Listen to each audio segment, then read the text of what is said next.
It's very important that you complete the penance before you go to confession the next time. That's what the church requires. Don't go into the confessional and say, oh, well, I didn't complete my penance last time. Well, why not? Was it impossible? Well, no, I just forgot. Well, then really you shouldn't be in here till you complete that penance. By the way, my name is Joe McLean. I host a radio program called A Catholic Take, where we look at the world through a Catholic lens. I'd love for you to hang out with us. If you like it, give it a thumbs up and let us know what you think in the comments below. Traditionally, there's 6 precepts of the church. And in fact, somebody said to me, well, they got rid of one. So I did a little bit of research to see what's the story, because how can you get rid of commandments of the church? Traditionally, there were 6, although in times past, there were many more at other times. St. Thomas Aquinas talks about a whole bunch of them.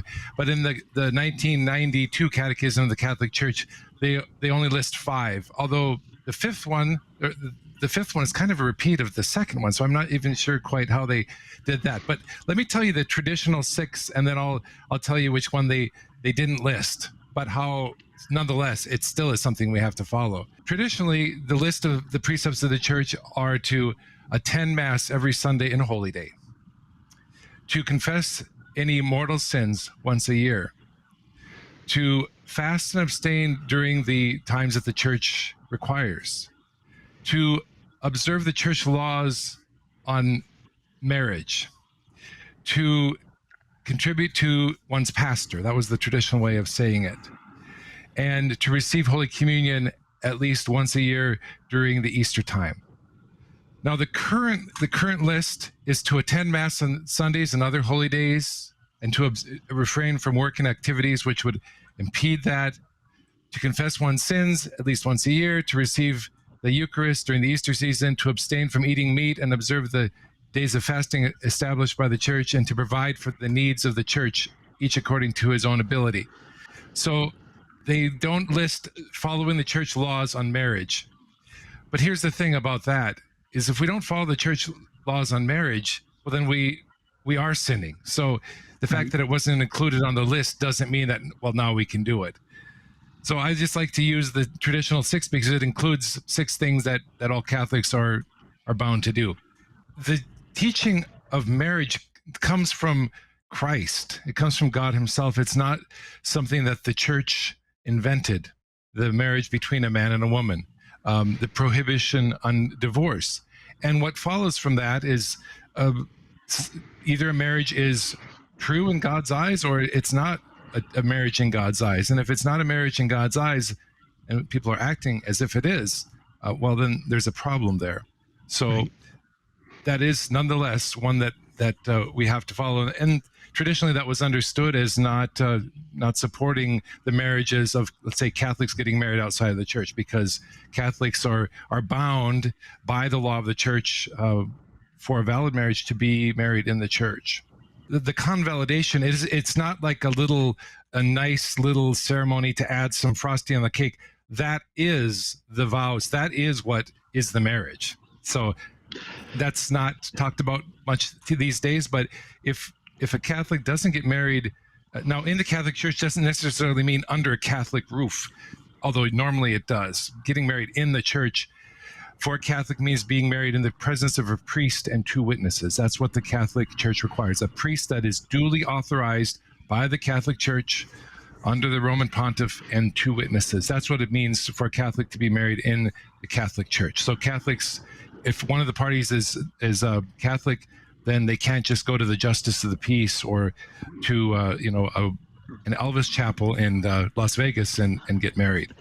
That's why when people say, well, why does the church make it harder for Catholics? Well, I say it's because the theology of marriage is that if there's 2 baptized people and they get married, that is an unbreakable bond, unbreakable by any power on earth. Even the Pope cannot break a bond of sacramental marriage. And so to protect the Catholics, at least, from running off and getting hitched on a whim in Vegas by an Elvis impersonator, the church says, okay, you have to be married in the presence of a priest and 2 witnesses. That gives some kind of protection that the Catholics will at least have some preparation so they don't get into something rashly that they cannot get out of for life.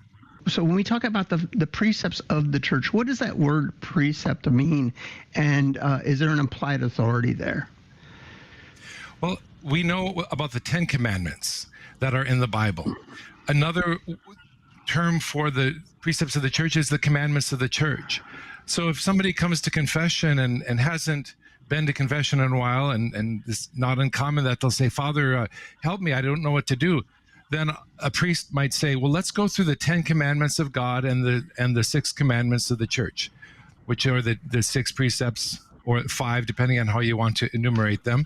But we go through the commandments of God and the commandments of the church. So that's what a precept is. It's a command, and the authority that Christ gave to the apostles, to his church through the apostles and their successors, gives the church authority to make additional commandments. For instance, the 3rd commandment of God is to keep holy the Sabbath. Well, Sabbath comes from the word for Saturday. And for the Jews, the holy day for God was Saturday. That's when they had to rest. That's when they had to worship. Well, after Christ rose from the dead on Sunday, the first day of the week, then the church, through her authority given by Christ, interpreted for us now, this is how you fulfill the 3rd commandment. It's no longer by bringing bulls and rams and wheat to the temple to have it sacrificed and burned. Now it's by attending Mass on Sundays and holy days of obligation and abstaining from unnecessary servile work, unnecessary manual labor. So you say, well, where is that in the Bible? Well, that interpretation is Holy Mother Church helping us to understand how now, under the new covenant and under the new law, after Christ established the church, when the Jewish laws and rituals no longer are effective or bind, this is now how we fulfill that commandment. So it's all comes through authority that Christ gave to his church. I mean, already in the Acts of the Apostles, on the first day of the week, the disciples and apostles were gathering on the first day of the week to pray, to worship God. So it was not something that was invented in medieval times or anything like that. It was after Christ rose from the dead. Now there was this new focus for the church on that dignity of Sunday and the new meaning of the resurrection on Sunday. Why does Holy Mother Church tell us that we must receive communion at least once during the Easter season? Why that?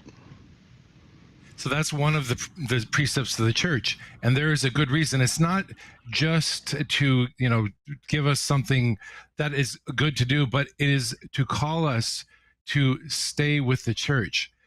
So the precepts of the church bind all Catholics, regardless of their state. Even if somebody left the church 20 years ago, they're actually bound to receive Holy Communion once a year. They're bound to confess their mortal sins once a year. They're bound to all these things. And part of it is, I guess, sort of like a net or a shepherd's hook. And I tell people around Easter time, when the church says, receive Holy Communion during the Easter season, what that means is sometime between Ash Wednesday and Trinity Sunday. That's a wide berth around Easter, but that's what the church interprets widely as the Easter season to help people. She interprets it as widely as possible. We must receive Holy Communion in the state of grace. If I don't go to communion because I say, well, I'm out of the church, I don't really believe, I'm in a bad marriage, I'm divorced and remarried, I'm living sinfully with somebody, whatever the case is, this is the church's wake-up call to say, whatever is your situation, you've got to get it cleared up. You got to work on it so that you can receive Holy Communion once at least during the Easter season. So I think it's like the fail-safe. It certainly isn't the frequency with which we should be receiving. If we said, you must eat food once every 3 weeks or you will die. Well, if I ate food every 3 weeks, I may not die, but I would be a skeleton. I wouldn't have a life. I would be sick. Right. I would be on the verge of dying, and the smallest cold could probably then kill me. So receiving Holy Communion once a year is not sort of the ideal, but it is that safety net in case somebody has been giving an excuse to themselves to say, well, I don't receive because this, that, or the other thing. Well, now's the time to clear up this, that, or the other thing so that you can fulfill that precept. You have to be in the state of grace to receive Holy Communion worthily. If you are not in the state of grace because of one of those reasons that you said, or you have a mortal sin that you haven't confessed, and you went to communion, you would actually be committing a sacrilegious communion. You wouldn't be receiving the graces of communion, and you actually wouldn't be receiving the precept. You wouldn't be fulfilling the precept, because the precept implies to receive Holy Communion during the Easter season that it's a worthy communion, one in the state of grace, not one that does damage more. So yes, it's theoretically possible if, let's say, somebody is working on having the church examine their marriage to see if there was something at the time of the vows that was missing, that is required for a valid marriage, and they haven't received a declaration from the church yet, well, they can't go to Holy Communion. But in a certain sense, the precept still applies, because it's not the church's fault that somebody went and got married outside of the church, right? So it's the call to it's what we are supposed to strive to. But you're absolutely right. You don't receive Holy Communion if you have a mortal sin that has not been confessed, or that is that's a grave sin. It's sacrilegious. Sacrileges are some of the worst sins. When a person is absolved from their sins in the confessional, they are now in the state of grace, even if they haven't completed their confession. The absolution is not dependent on completing the penance. So if a person has comes to confession right before Mass, and they've been given a penance of visiting the cathedral church and praying 3 Our Fathers there, they can't do that before communion, but they can still go to communion. If a person has been told they have to pray 3 rosaries over the next 3 days, it doesn't hold them back from receiving communion that day, because again, the absolution is once the priest gives it. So that is something I just want to make clear, because a lot of times people think that their sins aren't forgiven until they completed the penance. Having said that, it's very important that you complete the penance before you go to confession the next time. That's what the church requires. So don't go into the confessional and say, oh, well, I didn't complete my penance last time. Well, why not? Was it impossible? Well, no, I just forgot. Well, then really you shouldn't be in here till you complete that penance. That's the one thing that the church requires, is that the penance is completed before the next confession. The church is a loving mother.